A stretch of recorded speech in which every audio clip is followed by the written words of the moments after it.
everybody. Good morning, everybody. I toast to you and all you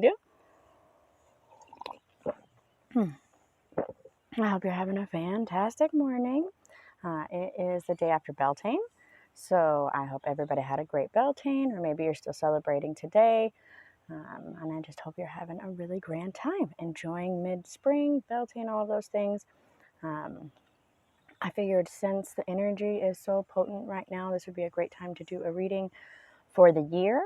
I guess the next 6 months to come, to kind of see what it has in store. So I brought out my fairy cards. Let's open them up. So my Beltane didn't go exactly according to plan. I was going to try to go to this festival in Boulder yesterday, but my daughter got car sick and traffic was horrible. And I ended up just going to the park downtown, which was hilarious. There are so many people there. It was amazing. It was beautiful. It was beautiful to see so many people. I'm just out hanging out, playing volleyball.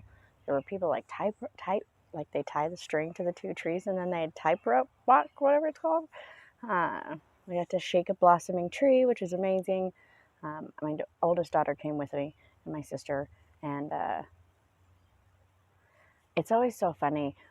Until you shake a blossoming tree and have all of the petals come down on you and you feel that magical moment, it's like an indescribable thing. So I would totally encourage, if you didn't do it yesterday, today, go out and find a blossoming tree, give it a little shake, and let those flowers fall down on you.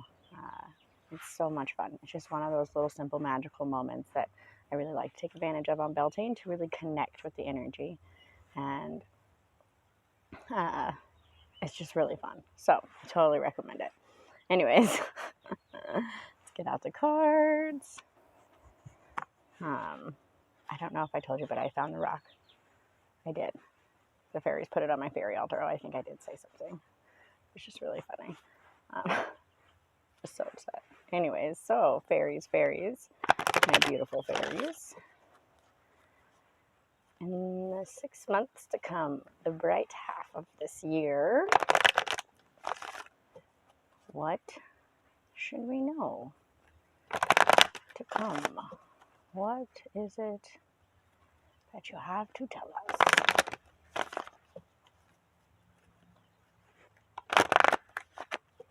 Oh, they're getting excited. They're finding their places.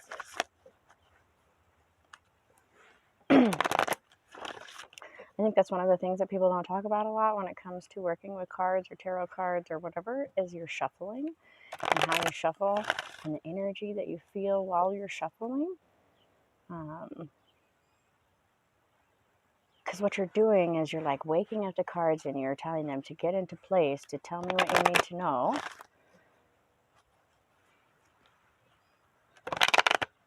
Oh. They said don't shuffle me anymore. Instead of like coming together, they just straight like this and then fell. They're like, that's it. We found our place. Awakening your true self. I really do think a lot of people are going through this transformation. We had COVID and we were stuck in our houses, and a lot of people had a lot of change in one way or another. You know, many of us lost family members or lost friends or lost businesses or had like some major loss in our life. On top of that, there was a lot of time spent in isolation. We had time to think about who it is you are and who you want to be and what you're doing with your life and what you want to be doing with what you want to be doing with your life. I think a lot of people were able to question in those moments, like, is this the job I want? Is this the life I want? Is this where I am? And is this where I want to be? I never noticed this before, just this moment. Look, there's a peacock feather right there. Sign of the goddess. The mother goddess. Anyways, there's a water element in there. She's got all kinds of stuff going on here because your possibilities are endless. You are awakening your true self, and your true self is just, that's it. It's your true self. So, creative expression. So, right in line with that awakening of your true self, creative expression isn't necessarily like, I'm going to be creative and I'm going to paint a picture. creative expression is expressing your creative self and whatever that may be. Some people are computer programmers. And so when they're creative, it's programming the computer. My husband is a map maker, and he can do crazy things with like numbers in his brain and make maps, and he tells about the curvature of the earth. And when he's being creative, he's making those maps, and he's doing this very, logical, analytical, like the lines and all of that stuff are very so, but that's still expressing his creativity. My daughter, she's just so creative. She's constantly making things. So it's really however it is that you are creative and what helps you to express that. And as you begin to awaken your true self and you begin to be that person who is from the inside, you're going to begin to express that, and you're going to be able to show that to other people. And the pride and the confidence that come from being able to express your true self are amazing. And you need to give yourself that credit. And especially if you're one who can already do that, and you can say, hey, look, here is my art, and here is my work, and here are my things.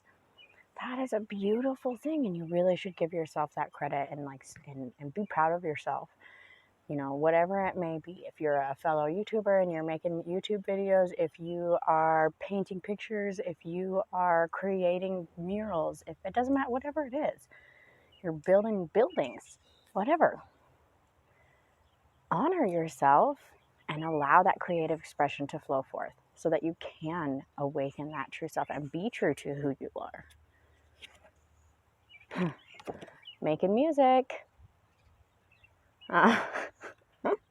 I get this one a lot, so I'm going to set this aside. I encourage everyone to go out and make music and be merry and use that in your magic. I think that, and it's not just music. Sorry, I got totally sidetracked because I heard the birds in the background, and the little fairy just looked at me straight in the face and was like, say it. Sometimes when we talk about making music, we think that it is a requirement to be actually making music, like with an instrument or singing with your voice and doing something of that nature. But it doesn't have, that's not, again, when it comes to that creative expression, there's not just one way. Just using your voice can be making music because you are getting out these noises. Listening to the birds right now. My robin has come back. I can hear him. It's very exciting. My daughter named him. I can't remember what she named him. Anyways, but they make a beautiful music, so you just have to listen to that. All right, now we'll draw the real third card. Quiet time. I see a lot of people getting overwhelmed, and that we've been so alone, and we're having these awakenings, and we're coming out, and we're being around all of the people, and it can be overwhelming.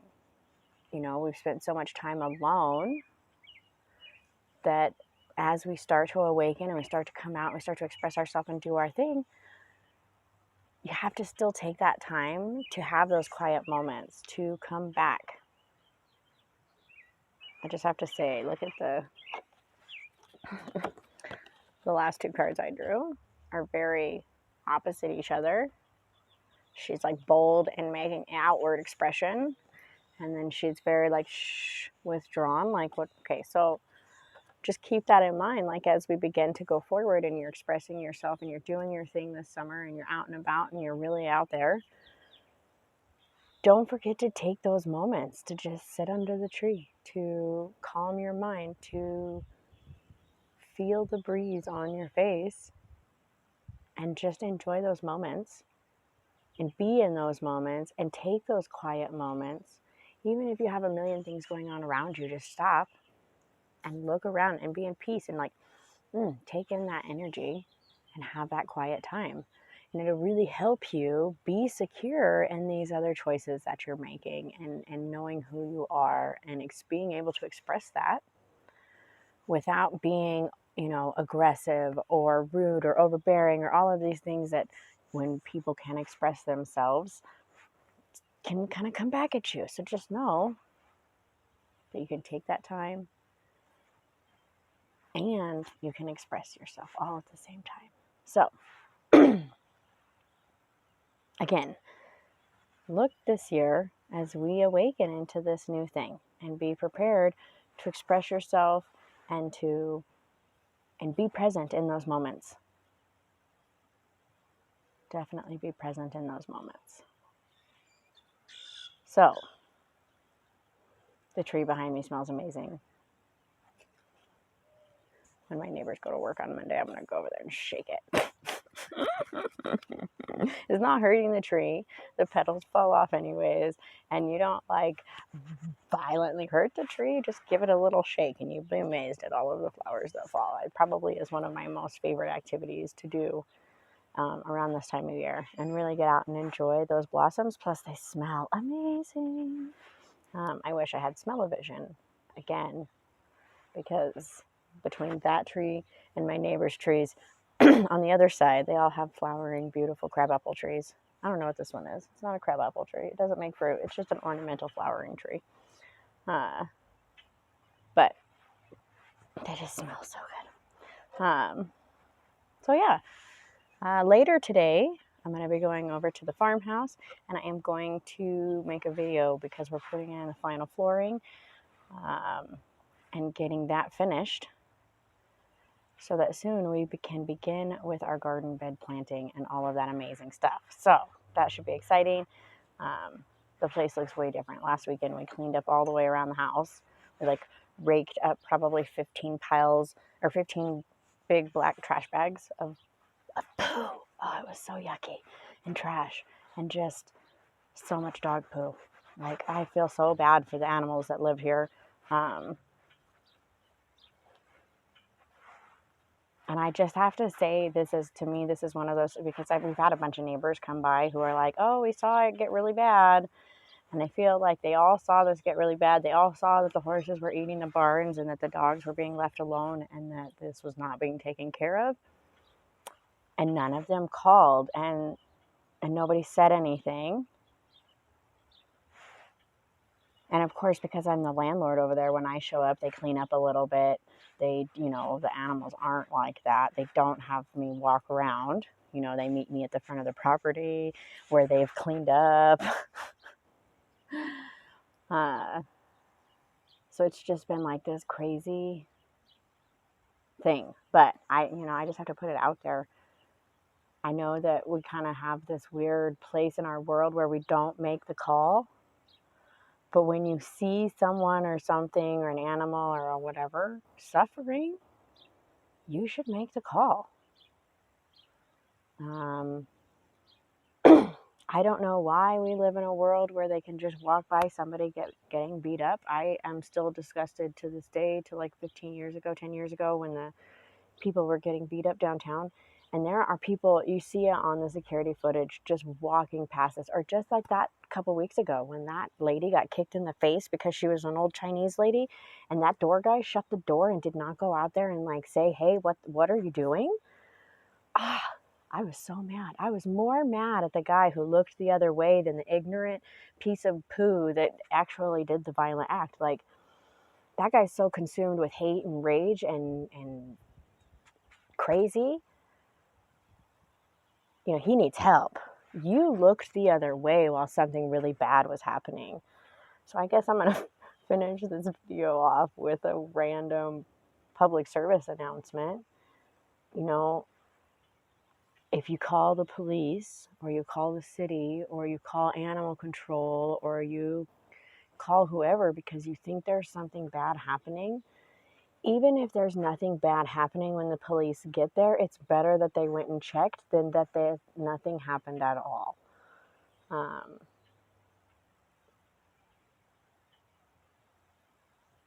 had a neighbor who was leaving their dog out in the snow, and it was like 4 degrees outside, like 1 degree outside, very, very cold and snowy. And I had to call animal control, and I felt really bad because I like my neighbors.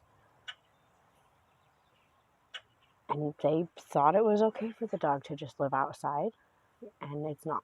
And so something had to be said. And sometimes people need that help. Sometimes people need the help from somebody who says, no, you can't do this. You have to do it different, because they don't know better, or because they don't have the resources.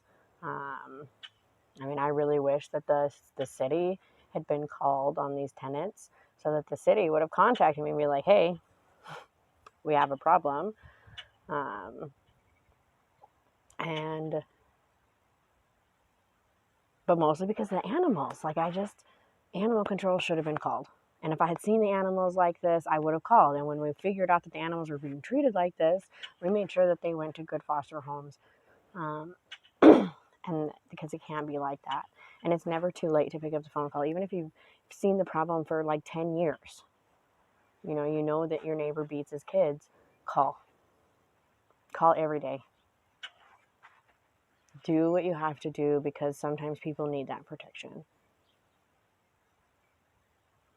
All my spirit guides are really yelling this at me. So whoever needs to hear this and know that you can make that phone call and that it is okay to report. And if you see something bad happening, do the right thing and call.